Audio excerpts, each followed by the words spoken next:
by now, you may have noticed that the eternal light is not on.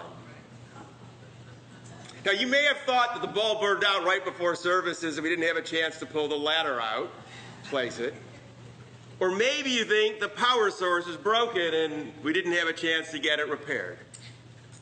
Whatever your supposition, what you now know, an eternal light isn't really eternal. In fact, there is almost no eternal light that adorns any synagogue in the world that's eternal, because eternal lights are fueled by fossil fuels. And fossil fuels are not eternal. So, for the moment, just let's accept those lights, they're not eternal.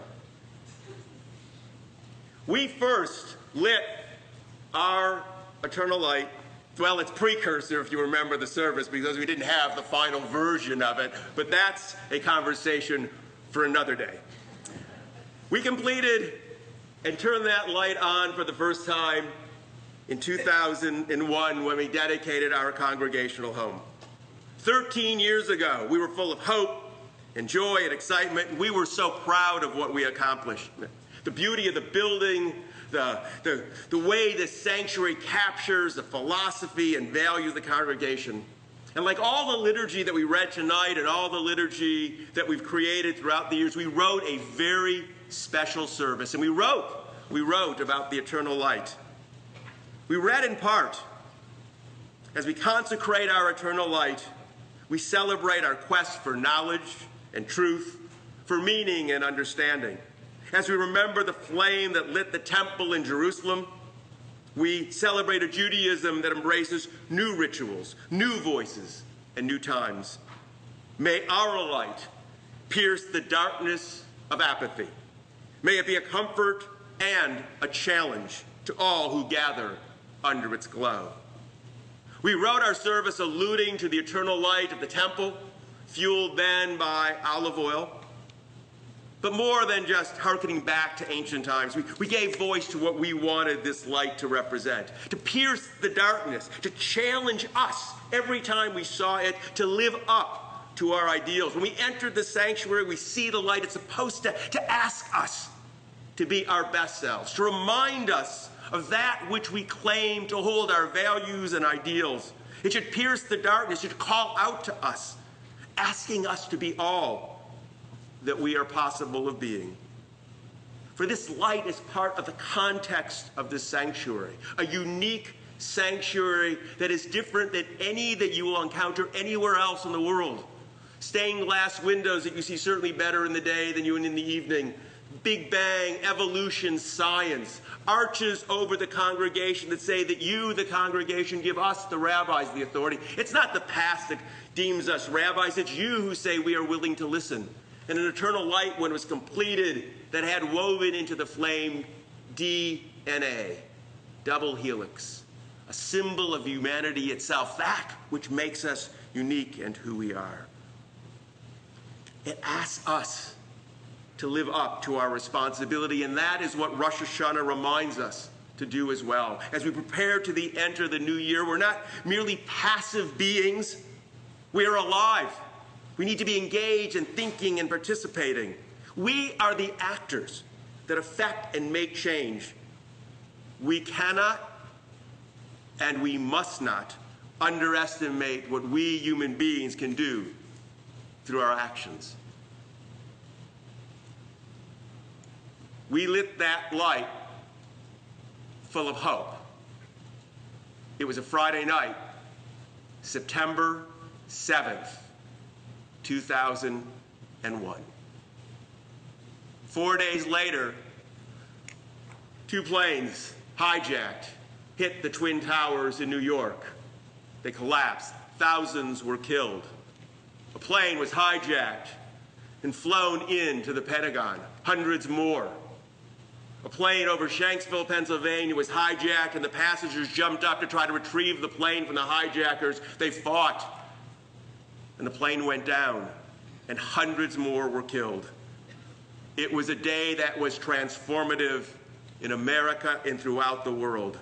Even though there had been terrorism before, the magnitude, the coordination, the location of the strikes awakened in our nation an urgency, an anger, a fear, a realization that the world was becoming increasingly complicated and clearly more unstable. And while there had been political differences in our nation before, it seemed like then that political differences began to grow and become more energized, and there was more anger and more discord. And the feeling of worry and fear seemed to become a part of so many lives. 13 years. 13 years passed, and we have not returned as a nation to the psyche that we had on September 10th, 2001. We were transformed, and since that day, many have felt less empowered, wondering what has become of our world. Will it ever be safe again? We wonder what we, a single individual, might do. 13 years later, I wish I could stand here and say that the enemy has been defeated, that stability has been restored, that terrorism no longer exists. But you know, like I, that this would be not true. The challenge continues, as do the political debates. But it's also important to remember that this isn't the first time our nation has faced challenges at home and abroad. Not the first time that we have been a fractured nation. 44 years ago, our nation faced challenging times. The Vietnam War. Vietnam War that was dividing our nation. Vietnam War that divided families. Families argued whether their son should go to war, go to Canada, go to jail. Congregations split over the Vietnam War. Rabbis were fired. Clergy were fired for speaking out for the war or opposed to the war. It was a contentious time. Civil strife, racial strife continued. Some of our major cities were just still healing from the late 60s riots. It was a contentious time. But in the midst of all that social and political unrest, there was an awareness that something loomed larger, something greater, something that needed to be addressed. The state, the environmental state of our planet. There are different reasons given why environmentalism became a concern in the 70s. I would suggest that one of the biggest reasons was Apollo. The flights of Apollo. The spaceships that left our Earth. We often think of it as only a technological achievement, but it was very much a philosophic one as well. When we left the planet, it was very much like when Galileo looked through a telescope and found out that we were no longer the center of the universe. There were some iconic photos that were taken during the Apollo period. It was the first time really in human history that we had left our home, our planet, our Earth, and we peered back at it, and we saw it was a little blue marble with a very thin, protective atmosphere, and we saw it with our own eyes. A picture was worth 1,000 words. No matter how big we thought the world was, against the vastness of space, it is a speck, a piece of dust. I have one of those photos that hangs over my desk. It's called Earthrise. It's the Earth, blue, alive, rising over a desolate and barren moon. It inspired Archibald MacLeish, poet, writer, librarian of Congress, to write the following. To see the Earth as it truly is, small and blue and beautiful in the eternal silence where it floats, is to see ourselves as riders on the Earth together, riders on that bright loveliness in the eternal cold. It was a reality that not only spawned words, but actions. Earth Day began 1970. Gaylord Nelson was a senator. He proposed it. The Environmental Protection Agency was proposed and signed into law in 1970 by President Richard Nixon. The Clean Air and the Clean Water Act was proposed and signed into law by President Richard Nixon. In 1970, President Richard Nixon said the following: "I think that 1970 will be known as the year of the beginning, in which we really begin to move on the problems of clean air, clean water, and open spaces for future generations." Regrettably, I don't believe that President Nixon's prediction was correct. It seems that while we've made some headway in the environment, it really hasn't improved enough. In recent years, the preponderance of scientific evidence and scholarly research has made clear that we, human beings, are in the process of altering our planet. The global climate change is having an impact upon human lives, upon people, upon weather patterns, and it is affecting our planet. 97% of climate scientists agree with that. There is growing awareness across a spectrum of institutions and organizations and governments that climate change is a reality. This past weekend, there was the People's Climate Change March in New York. 400,000 people. 4 miles long of people marching saying, "We must pay attention." It was attended by many in the Jewish community from across the spectrum of religious thought. That was all in anticipation of the UN Climate Summit that's taking place now. Now, I know, as I speak these words, there will be those who say that I'm not treading on sacred ground anymore, that I'm talking about politics. I respectfully disagree. I believe ensuring the health of our planet for future generations is deeply religious. In the ancient texts of our people, the first thing they talked about was the earth, the garden, the beauty, that which sustains us. That's where we live. They recognized the importance on earth. Even though they didn't fully understand it, they knew without it we were nothing. We would not be here. We would be wise to learn from them. Unfortunately, today, questions or conversations about a healthier environment quickly devolve into political squabbles and about elections and the interests of one group over another. I don't see this as political. To me, it is the core of religion. It's a vision of an earth that can sustain us. And I nor we should watch as our earth grows more polluted. We need to act. We need to be reminded that it's our responsibility to make sure that this planet is here for future generations. There are no sidelines. We're all in this, and the light must remind us of that. The bulb didn't burn out. Power source isn't broken. I turned it off.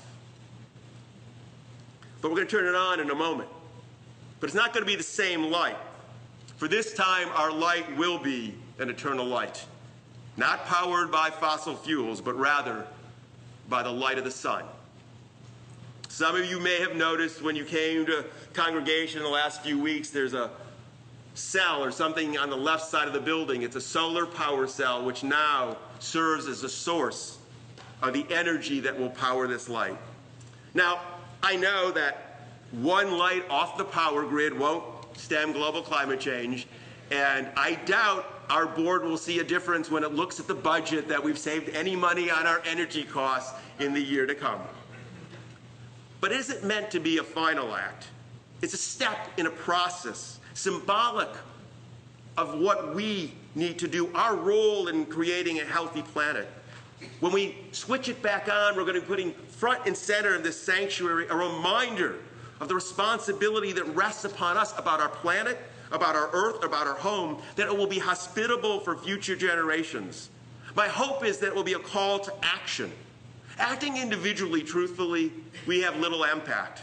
But together, each of us doing something, that's where change is possible. It is acting collectively that we can't transform that which is happening. Each of us can make a commitment to change our own habits, even a little bit, and lessen our own footprint. Each of us, no matter which side of the political aisle we sit, we can demand of our politicians, whoever we support, that they make energy and a healthy environment a conversation that is taken seriously. Because we need to remember what the choices we make today will impact future generations. Children, grandchildren, great-grandchildren, and people we will never know. But if we leave them a soiled planet, they will remember us.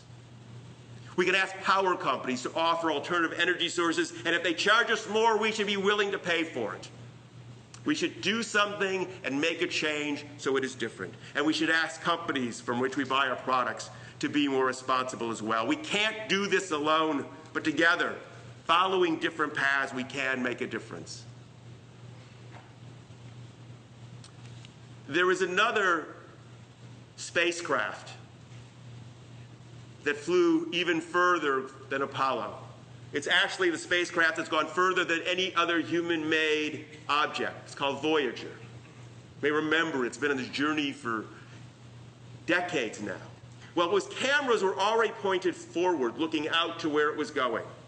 But as it was about to leave our solar system, it was turned back.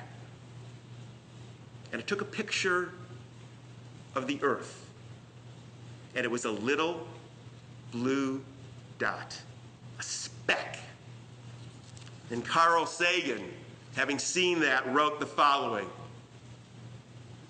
Imagine a dot, a speck floating in the earth. And he wrote, that's home. That's us. On it, everyone you love, everyone you know, everyone you've ever heard of, every human being who ever was, lived out their lives. The aggregate of our joys, our suffering, thousands of confident religions, ideologies, and economic doctrines.